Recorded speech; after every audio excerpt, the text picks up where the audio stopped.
Good morning, dear students. Today we will continue with the characteristics of chemical reactions. We discussed that during chemical reaction new substances are formed, and new substances have not only different chemical properties but different physical properties as well. And physical properties can be understood and observed because physical properties are felt with the help of our sense organs. So we can observe either the production of a new substance in gaseous form, means evolution of a gas, or change in color, or formation of an insoluble substance out of soluble substances, that is precipitate, and also sometimes change of state may take place, like two gases are combining to form a solid substance, or two gases here as well, two gases ammonia and hydrogen chloride, when they are allowed to come in contact, they combine together to form a solid substance, ammonium chloride. Ammonium chloride may appear to be in the form of white fumes when hot, but on further cooling, being a sublimable substance, it gets cooled and gets converted to solid ammonium chloride, which is of white color. First it is in the form of white gas, and later it got cooled to get converted to solid white ammonium chloride. Similarly, hydrogen sulfide, a pungent odor gas, and chlorine, a greenish yellow gas, when they combine together, they form a colorless gas, hydrogen chloride, and a yellowish solid, that is sulfur. Sulfur is a non-matter and is a solid. S sign is for solid, just like arrow, a bird is the sign of gas. So when two gases are reacting and they form a solid, then the change of state as well can be a sign of formation of a new substance, because new substance will have different physical properties or appearance as well. Let's discuss chemical reactions in terms of production or absorption of heat. We discussed that all chemical reactions are about breaking of bonds and formation of new bonds.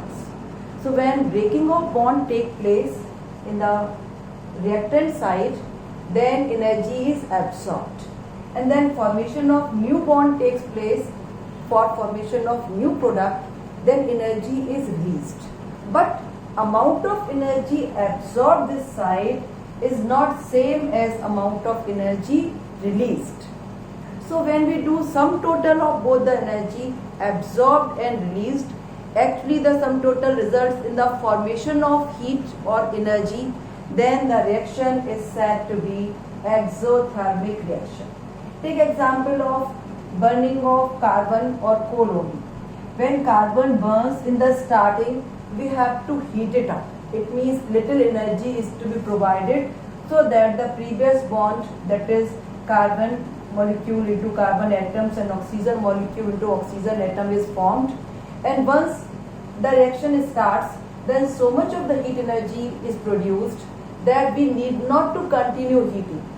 Rather, it produces the warmth, and the temperature around the reaction place also increases because the reaction is exothermic reaction. So exothermic reactions are those chemical reactions in which heat is released, or we can say very less heat is absorbed but lots of heat is released. So what we feel is release of heat or energy. One more example is calcium oxide, which is said to be quicklime as well. Quicklime is its common name. When quicklime is dissolved in water, then we observe release of heat, because this is not a dissolution, a physical change. It is combining the two substances to form a new substance, calcium hydroxide. And during this chemical reaction, a lot of heat is produced. As a result, the water becomes warm.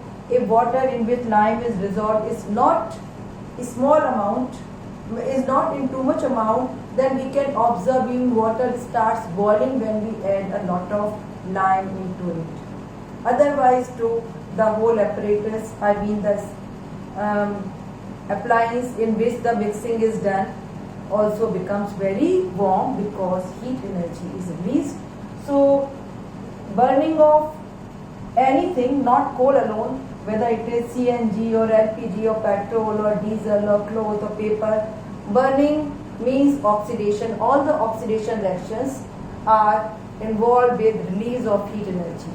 Though when too much of the heat and light is produced, then it is said to be burning.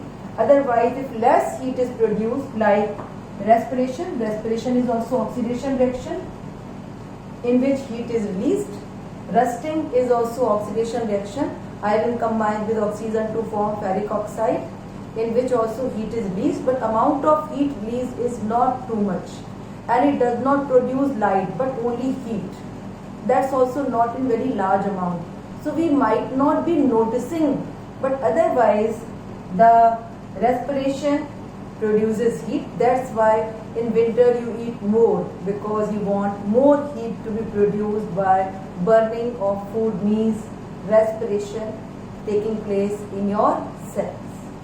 Rusting also is exothermic reaction, and all burning or oxidation reactions are example of exothermic reaction. Children, all chemical reactions are not exothermic. There are certain reactions in which more heat is absorbed on the reactant side and less heat is produced on the product side. As a result, the sum total of both is that heat is absorbed, not released. When heat is absorbed, then such chemical reactions are not said to be exothermic, but they are said to be endothermic reaction.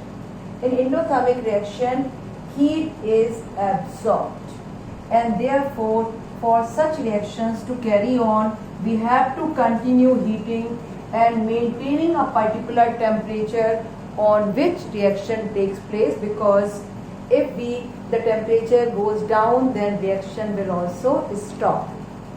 Like nitrogen and oxygen, two gases, they combine together to form a gas called nitric oxide, but temperature at which it takes place is very high, 3000 degrees Celsius.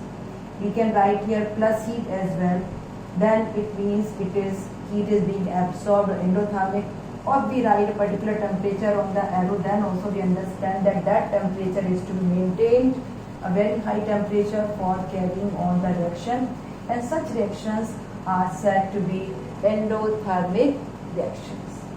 Similarly, all the thermal decomposition reactions in which a big molecule breaks down into smaller molecules are also example of endothermic reaction.